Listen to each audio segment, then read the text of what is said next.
اعوذ باللہ من الشیطان الرجیم، بسم اللہ الرحمن الرحیم۔ عزیز طلبہ و طالبات، السلام علیکم۔ میرا نام احسان اللہ ہے اور میں الکریم پبلک ہائی اسکول میں مطالعہ پاکستان پڑھاتا ہوں۔ آج ہم کلاس 10 کے کورس کا آغاز کریں گے، جس میں ہمارا پہلا ٹاپک ہے بھٹو حکومت کی اصلاحات۔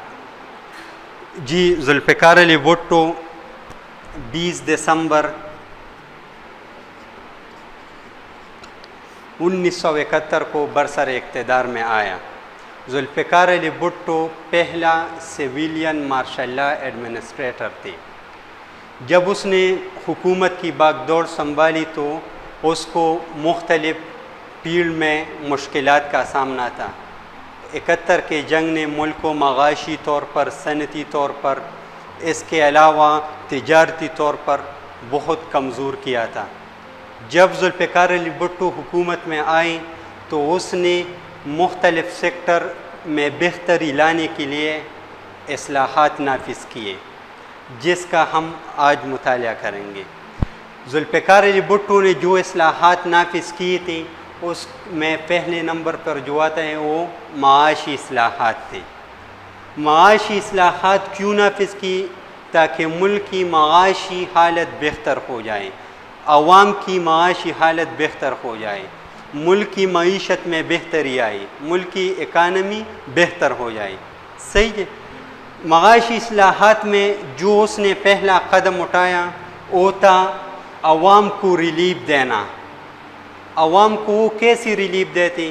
عوام کی جو اشیائی ضرورت تھی وہ ان کو رعایتی نرخوں پر دی گئی، یعنی عوام کو اشیائی ضرورت پر سبسڈی دی گئی تھی، یعنی ارزان قیمت ماندی، کم ضروریاتی اشیاء دی لکہ آٹا، چینی وغیرہ، وہ آسان نرخوں پر دی گئی۔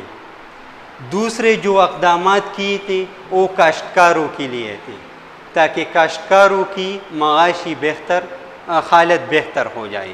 کاشتکاروں کے لیے کیا مراعات کا اعلان کیا؟ کاشتکاروں کو ٹریکٹر، بیج اور اس کے علاوہ جو زرعی آلات تھے وہ آسان قسطوں پر دی گئی تھی، تاکہ وہ ماڈرن ایگریکلچر سے وابستہ ہو جائے اور ان کی پیداوار میں اضافہ ہو، جس کے بدولت اس کی معاشی حالت بہتر ہو جائے گی۔ اس کے بعد سرکاری ملازمین کے لیے بھی اقدامات کیے تھے۔ سرکاری ملازمین کے تنخواہوں میں اضافہ کیا، ان کے لیے میڈیکل سہولت دی گئی۔ اس کے علاوہ ان کے لیے 22 گریڈ مقرر کیے، ایک تھا 22 اسکیل مقرر کی تھی۔ جو گریڈ کا نظام تھا، گریڈ 1 2 3 4، اس کا خاتمہ کیا اور 22 اسکیل مقرر کی، تاکہ اس کی کارکردگی بہتر ہو جائے۔ اس کے بعد جو پینشنر تھے، یعنی جو ریٹائر ہو چکے تھے، جو پینشن لیتے تھے، اگر وہ فوت ہو جائیں تو جو پینشنر کی بیوہ تھی اس کو پینشن الاؤ کیا گیا، یعنی ان کو پینشن کی ادائیگی ہوگی۔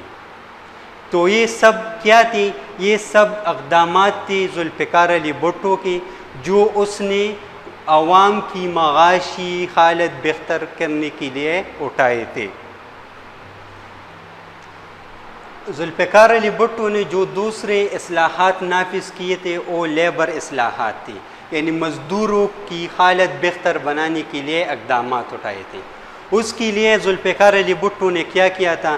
پہلے تو مزدوروں کو طبی سہولیات دی گئی، یعنی جو مزدور پرائیویٹ کارخانے، پرائیویٹ فیکٹری میں کام کرتا تھا، اس کی طبی ضرورت کون پورا کرتا تھا؟ وہ فیکٹری کا مالک پورا کرتا تھا، تاکہ مزدور پر بوجھ نہ پڑے۔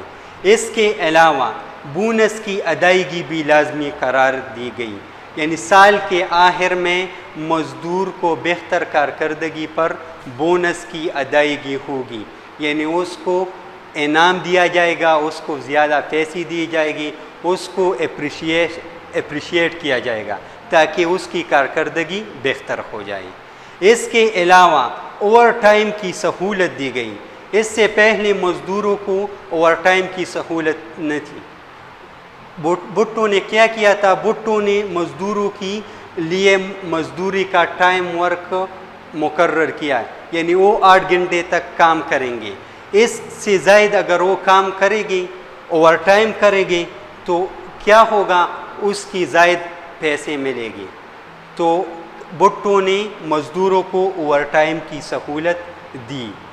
اس کے علاوہ بڑھاپے کی پینشن، یعنی جو سرکاری ملازمین تھا ان کو پینشن ادا ہوتی ہے، لیکن جو فیکٹری میں کام کرتا ہے اس کا کیا ہوگا؟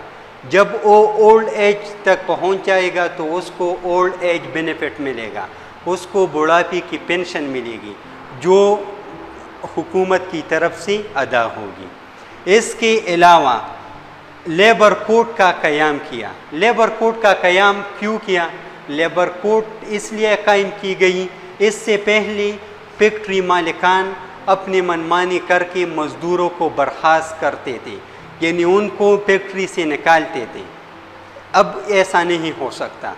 بھٹو نے لیبر کوڈ قائم کیا، اگر اب فیکٹری مالک کسی مزدور کو فیکٹری سے بلا وجہ نکالے گی تو وہ لیبر کوڈ میں اپیل کر سکتا ہے۔ اس کے بعد ہم آتے ہیں صنعتی اصلاحات کی طرف۔ معاشی حالت بہتر بنانے کے لیے بھٹو نے اصلاحات نافذ کیے تھے۔ اس میں ہم نے ایک پڑھا تھا کہ کسانوں کو زرعی ضروریات، زرعی آلات آسان قسطوں پر دی گئی تاکہ زراعت میں ترقی ہو، زرعی پیداوار میں اضافہ ہو۔ اس طرح ہم جانتے ہیں کہ آپ کی معیشت، آپ کی اکانومی کا انحصار 2 سیکٹر پر ہوتا ہے، ایک زراعت، دوسری صنعت۔ تو بھٹو نے صنعتی اصلاحات یا صنعتوں میں بہتری لانے کے لیے اصلاحات نافذ کی، جسے ہم صنعتی اصلاحات کا نام دیتے ہیں۔ صنعتی اصلاحات میں اس نے کیا کیا؟ اس نے تمام صنعتوں کو، یا جو بڑی صنعتی تھی اس کو قومیائی گئی، اس کو قومی تحویل میں لیا گیا، سرکاری تحویل میں لیا گیا، یعنی اگر کم صنعتی چی کم کارخانے میں غیر سرکاری کڑے حکومتی کنٹرول میں لیا تاکہ حکومت کی گرفت صنعت پر مضبوط ہو۔ صنعتی اصلاحات میں جو صنعتیں قومیائی گئی اس میں پولاد اور لوہے کی صنعت، بھاری انجینئرنگ کی صنعت، ٹریکٹر اور موٹر گاڑیوں وغیرہ کی صنعتیں شامل تھیں جو پاکستان کی بڑی صنعتیں ہیں۔ ٹھیک ہے، ان سب کو ذوالفقار علی بھٹو نے دسمبر 1972 میں قومی تحویل میں لیا۔ اس صنعتی اصلاحات کی ایک خوبی یہ تھی کہ غیر ملکی سرمایہ کو تحفظ دیا گیا۔